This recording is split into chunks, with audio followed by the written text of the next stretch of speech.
Hello friends, అందరికీ నమస్తే. Welcome back to our channel Ahmed 786. ఈరోజు ఒక కొత్త టాపిక్తో మీ ముందుకు వచ్చేసాం ఫ్రెండ్స్. ఆ టాపిక్ ఏంటంటే నా ఫస్ట్ ప్రెగ్నెన్సీ జర్నీ గురించి మీతో షేర్ చేసుకుందామని మా అమ్మగారితో వచ్చేసాను. నా సంతోషాలు, నా సాడ్నెస్ అన్నీ మీతో షేర్ చేసుకుందామని మీ ముందుకు వచ్చేసాము. మన ఛానల్ని సబ్స్క్రైబ్ చేసుకోండి. ముందుగా ఎవరైతే వాచ్ చేస్తున్నారో వెళ్ళి బెల్ ఐకాన్ క్లిక్ చేయండి. మన ఛానల్ని సబ్స్క్రైబ్ చేసుకోండి అండ్ లైక్ చేయడం మర్చిపోకండి ఫ్రెండ్స్. అండ్ వీడియోలోకి అయితే వెళ్ళిపోదాం పదండి. నా మ్యారేజ్ అయిన 2 monthsకే నేను కన్సీవ్ అయిపోయానండి. చాలా చాలా హ్యాపీగా అనిపించింది, చాలా సంతోషం వేసింది. మా వారితో మేము, మా అత్తయ్య వాళ్ళు, మా మామయ్య వాళ్ళు, మేమందరం మా అమ్మ వాళ్ళతో చాలా హ్యాపీగా జరుపుకున్నాము. మేము స్వీట్స్ తినిపించుకున్నాము, చాలా హ్యాపీగా చేసుకున్నాము. అండ్ మా అక్క అయితే నా తర్వాత కన్సీవ్ అయింది. సో ఫస్ట్ నేనే కదా, అందుకే చాలా చాలా ఇంట్లో ఫస్ట్ నేనే కాబట్టి చాలా చాలా హ్యాపీగా ఫీల్ అయ్యాము. అక్టోబర్ 2021లో మా మ్యారేజ్ అయింది. జనవరి 2022లో మేము బాగా సెలబ్రేట్ చేసుకున్నాము. కన్సీవ్ అయ్యాను కాబట్టి బాగా సెలబ్రేట్ చేసుకున్నాము. నేను మ్యారేజ్ అయిన తర్వాత మా అమ్మ వాళ్ళ ఇంటికి వచ్చేసాను. అక్కడ కన్సీవ్ అయిపోయాను. కన్సీవ్ అయ్యాను కదా అని మా వారు, మా అమ్మగారు ఇంకా కాలు కింద పెట్టనివ్వకుండా చూసుకున్నారు. చాలా హ్యాపీగా అనిపించింది. 3 months కూడా చాలా బాగా ఎంజాయ్ చేశాను నేనైతే. ఇంకా first month, second month, 3 months enjoy చేశాను. 3rd month వచ్చేసేపటికి గ్లూకోజ్ టెస్ట్, బీపీ టెస్ట్ అన్నీ చేస్తారు కదండి ప్రెగ్నెన్సీలో, అలా చేశారు. ఇంకా గ్లూకోజ్ టెస్ట్ చేసేటప్పటికి నాకు షుగర్ పాజిటివ్ అనేది వచ్చింది.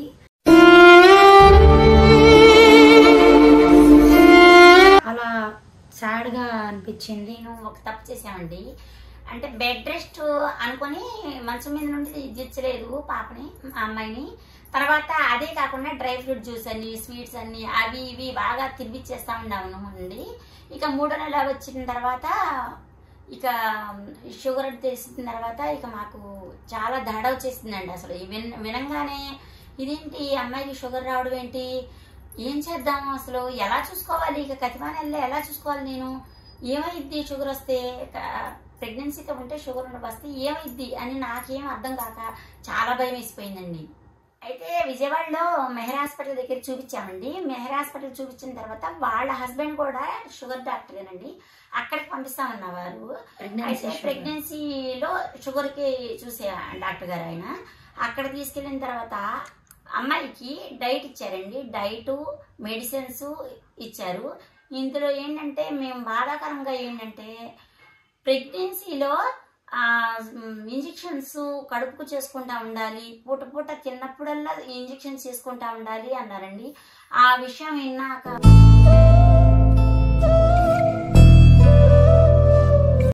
ఇంకా తర్వాత ఇక మా అమ్మాయి ఇక తట్టుకోలేక తర్వాత ఇంకా అడిగితే ఇక డైట్ ఏం చేయాలండి అని చెప్తే 1 cup rice, 1 cup rice, 1 fruit, ఇలాగా సాయంత్రం 2 పుల్కాలు తినాలని చెప్పారండి.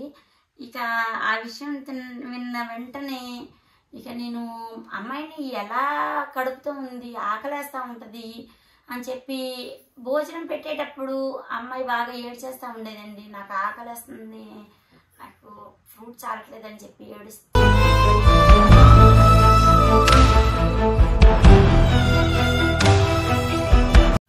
అలా ఏడుస్తూ ఉండేదండి. ఇంకా ఏం చేయాలో అర్థం అయ్యేది కాదు.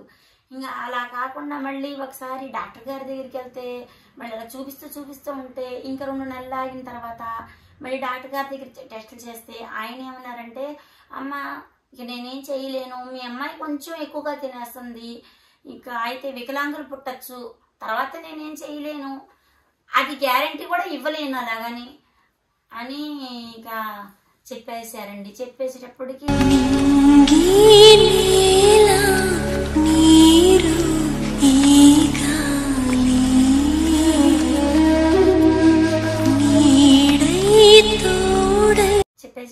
ఇక నేను వికలాంగులు పుడితే ఎలాగండి అంటే, నేనేం చేయనమ్మా, నేనేం చేసేది ఏమీ లేదు, మీరు తినొద్దని అంటే తింటున్నారు అంటే ఏం తినట్లేదండి, కొంచెం తింటుంది, దానికి ఆకలికి బాగా ఏడ్చేస్తుంది, ఇంకా అమ్మాయిని ఎట్లా చేయాలంటే ఆ డాక్టర్ గారు ఎక్కువగా తినేస్తారు, వాళ్ళు ఎక్కువగా తినొచ్చారంటే ఇంకా ఎక్కువగా తినేస్తారని చెప్పి వాళ్ళు అలా చెప్పారంట.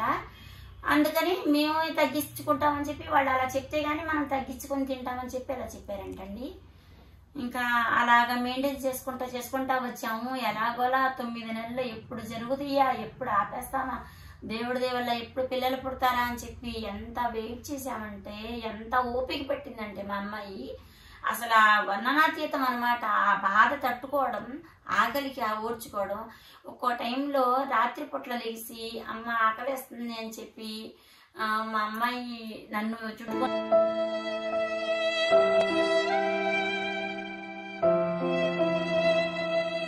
ఇది ముందుగా అందరూ జాగ్రత్తగా చూసుకుంటారని, జాగ్రత్త వహిస్తారని, ఇప్పుడున్న టీనేజ్ పిల్లలందరూ జాగ్రత్త వహిస్తారని నేను చెప్తున్నాను. షుగర్ రాకుండానే ముందు జాగ్రత్త తీసుకోండి. ఎందుకంటే ఇప్పుడున్న బాడీస్ వేరు, ఇప్పుడున్న ఆహారాలు వేరు, తిండులు వేరు, అన్నీ వేరేనండి. అందుకే మీరందరూ జాగ్రత్త పడి కన్సీవ్ అయ్యే ముందు లేకపోతే ప్రెగ్నెన్సీ ప్లాన్ చేసుకునే ముందు షుగర్ ఇవి తినడం కానీ ఇది చేయకుండా చక్కగా తిరుగుతూ చక్కగా అన్ని పనులు చేసుకుంటూ డైట్ ఫాలో చేస్తూ ఉండండి. మా అమ్మాయికి 2వ ప్రెగ్నెన్సీ ఇప్పుడు 7వ నెల అయిపోయిందండి. ఇప్పుడు ఈ ప్రెగ్నెన్సీ గురించి వివరాలన్నీ వచ్చే వీడియోలో చెప్తామండి. తర్వాత వీడియోలో డెలివరీ అయిన ఆఫ్టర్ డెలివరీ అయిన తర్వాత చెప్తామండి.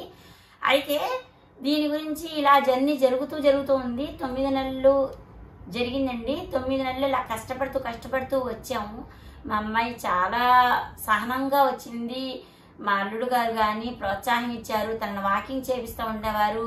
నేను, మా అల్లుడు గారు, మా వారు చాలా కష్టపడి ఎలాగోలా మా అమ్మాయి కూడా చాలా కష్టపడిందండి.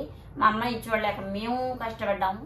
ఆ కష్టం ఏంటంటే ఒక అరటిపండు తినకూడదు, మామిడి పండు తినకూడదు, ఒక చికెన్ ఒక్క పీస్ తినాలి, మటన్ ఒక్క పీస్ తినాలి, ఫిష్ అయితే కొంచెం 50 గ్రాములని తినమని చెప్పారు. ఇంకా అసలు ఇక రొయ్యలంటే మాట్లాడే పనే లేదండి. కడుపు నిండా అన్నం తినే పని లేదు. పొద్దున్న 2 ఇడ్లీలు అంతే. ఇక దానికంటే ఎక్కువ తినకూడదు. ఎంత ఆకలిసినా అలా ఉండడమే. అది ముడి బియ్యం. పాలు తాగకూడదు. పాలు తాగకుండా మామూలుగా ఎవరైనా కడుపుతూ ఉంటే కొంచెం సాఫ్రాను, కుంకుమ పువ్వు అని వేసిస్తారు కదండి, అది కూడా తాగకూడదు. ఇక ఆ పాలు తాగితే మళ్ళీ దాని ద్వారా ఎక్కడ షుగర్ ఎక్కువైపోయిద్దో అని చెప్పి ఆ పాలు షుగర్ లేకుండా అయినా కూడా పాలు ఇచ్చేదాన్ని కాదు. ఇక వాటర్లో ఆ సాఫ్రాన్ వేసి కొంచెం తాగిచ్చేదాన్ని. ఇంకా అలా చేస్తూ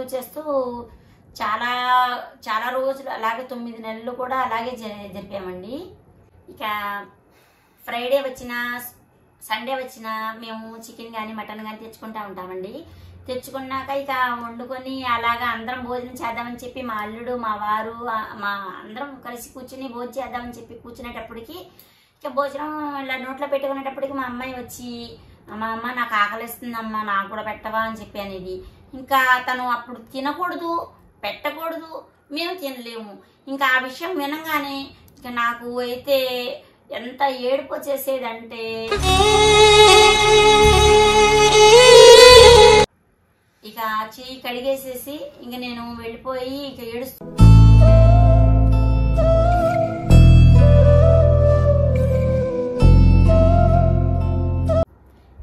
ఇక ఇలా ఎన్నో కష్టాలు పడ్డాక పడి ఇక 9 నెలలు అయిన తర్వాత అండి ఇక డాక్టర్ గారు అన్నారు శ్రీమంతం చేయండి, శ్రీమంతం చేస్తే ఒకవేళ నొప్పులు వస్తాయేమో అంటే తను నడుము నొప్పి కడుపు నొప్పి అని చెప్పి డాక్టర్ గారి దగ్గర తిప్పుతుంటే సరే ఈ పిల్లకి ఇక నొప్పులు వస్తున్నాయేమో మనకు తెలియట్లేదేమో, తర్వాత చూద్దాము, మీరు శ్రీమంతం చేసి పిలుచుకురండి, అప్పుడు ఇంకా మనం ఆ తర్వాత ఏం చేద్దామో చూద్దామని చెప్పారు. మీ డాక్టర్ గారు సజెషన్ ఇచ్చారు.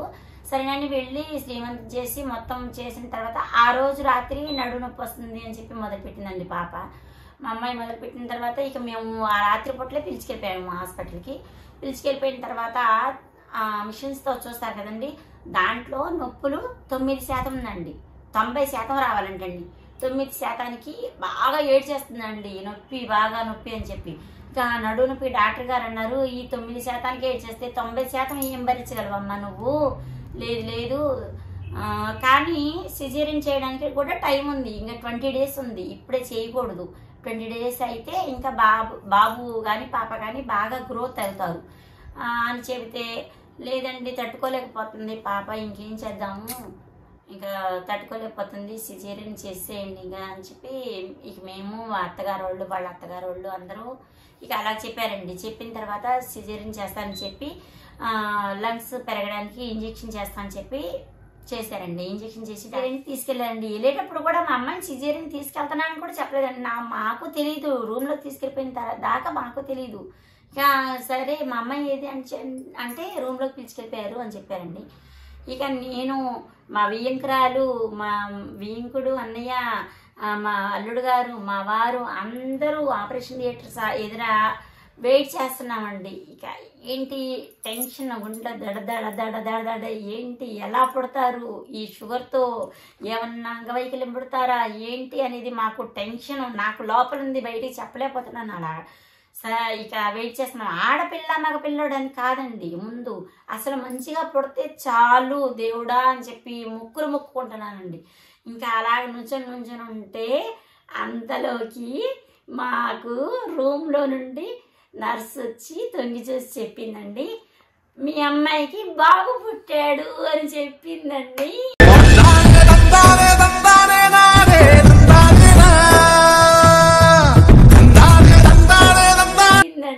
ఇంకా కళ్ళల్లో నుంచి నీళ్లు, ఆనంద బాష్పాలు, బాగా హ్యాపీగా ఫీల్ అయ్యానండి నేనైతే. మా వారికి మగపిల్లడు అంటే ఇష్టము, మా అత్తయ్య వాళ్ళకి మగపిల్లడు అంటే ఇష్టము, నేను ఇవ్వగలనా లేదా అని చాలా చాలా హ్యాపీగా ఫీల్ అయ్యాను. ఆ మూమెంట్స్ అయితే ఇంకా లైఫ్లో ఎప్పటికీ రావండి. ఇక నేనైతే ఏం చేశానంటే ఇక మా వియ్యంకురాలికి చుట్టుకొని ఇక ఆ సంతోషాన్ని అసలు మేము ఇక పట్టలేకపోయామన్నమాట.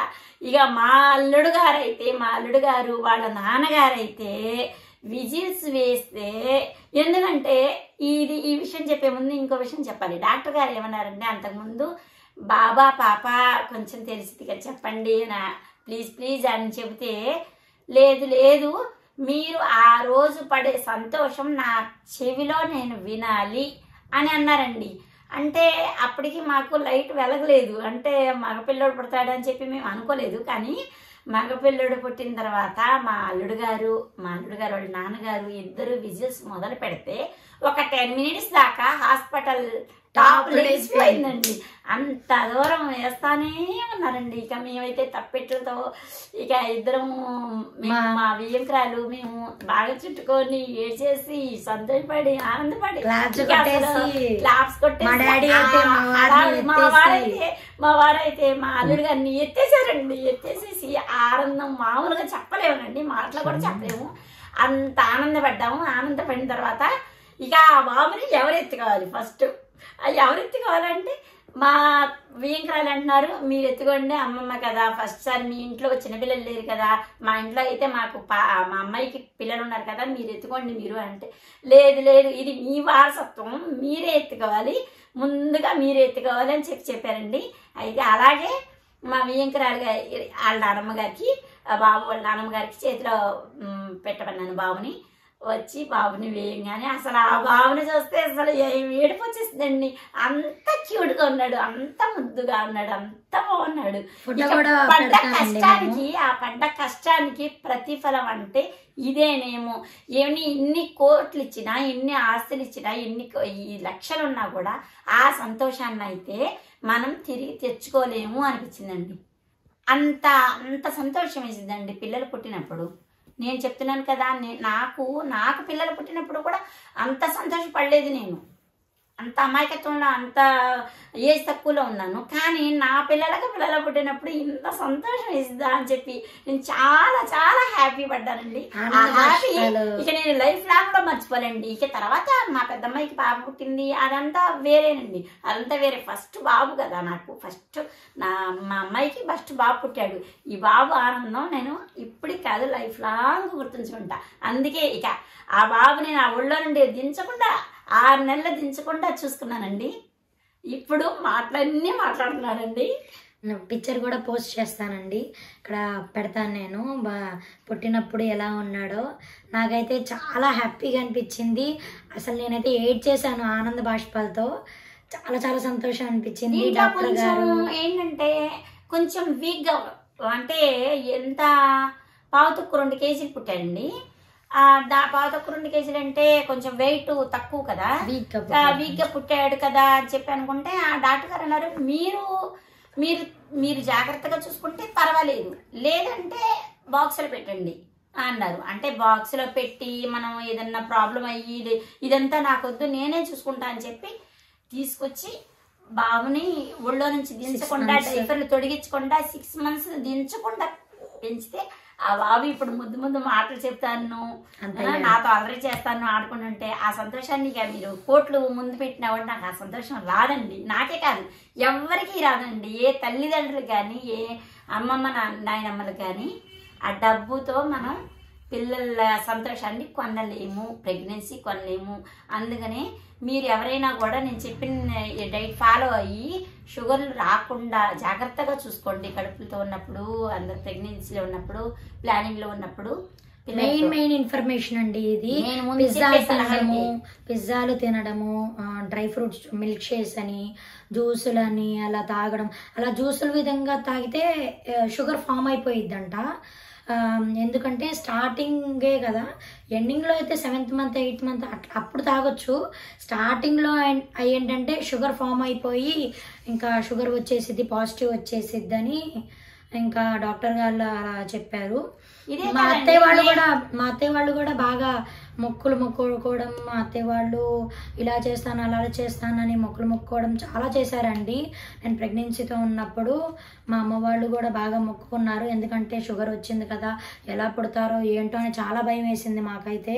కానీ ఆ హ్యాపీనెస్ అయితే ఇంకా 100 కోట్లు ఇచ్చినా కూడా మాకు రాదండి. అంటే ఇదే కదండి, ఎవరు ప్రెగ్నెన్సీగా ఉన్నా కూడా ముందు జ్యూస్ రూపంలో తాగకూడదు. ఎవరైనా ఒకవేళ షుగర్ ఉన్నా షుగర్ లేకపోయినా జ్యూస్ రూపంలో తాగకూడదు, ఫ్రూట్స్ రూపంలోనే తినండి. ఇది మేము ముందుగా ఇచ్చే సలహా ఇది. ఇంకా నా ఫస్ట్ ప్రెగ్నెన్సీ జర్నీలో ఫస్ట్ నుంచి 9 months వరకు నేను కష్టాలు బాధలు అనుభవించాను కదండి. ఇంకా అంతకంటే ఎక్కువ రెట్లు సంతోషంగా నేనైతే ఫీల్ అయ్యాను, హ్యాపీగా ఫీల్ అయ్యాను మా బాబు పుట్టినప్పుడు. ఇంకా నా డెలివరీ స్టోరీ అయితే ఇలా ఎండ్ చేశాను, ప్రెగ్నెన్సీ స్టోరీ. హోప్ ఈ వీడియో నచ్చిందని కోరుకుంటున్నాం ఫ్రెండ్స్. ఇంకా కొత్త మంచి కంటెంట్స్తో మీ ముందుకు వచ్చేస్తాము, లాంగ్ వీడియోస్తో మీ ముందుకు వచ్చేస్తాం ఫ్రెండ్స్. అండ్ ఈ వీడియో నచ్చినట్లయితే please like, share, comment and subscribe to our channel. Thank you for watching. Bye bye.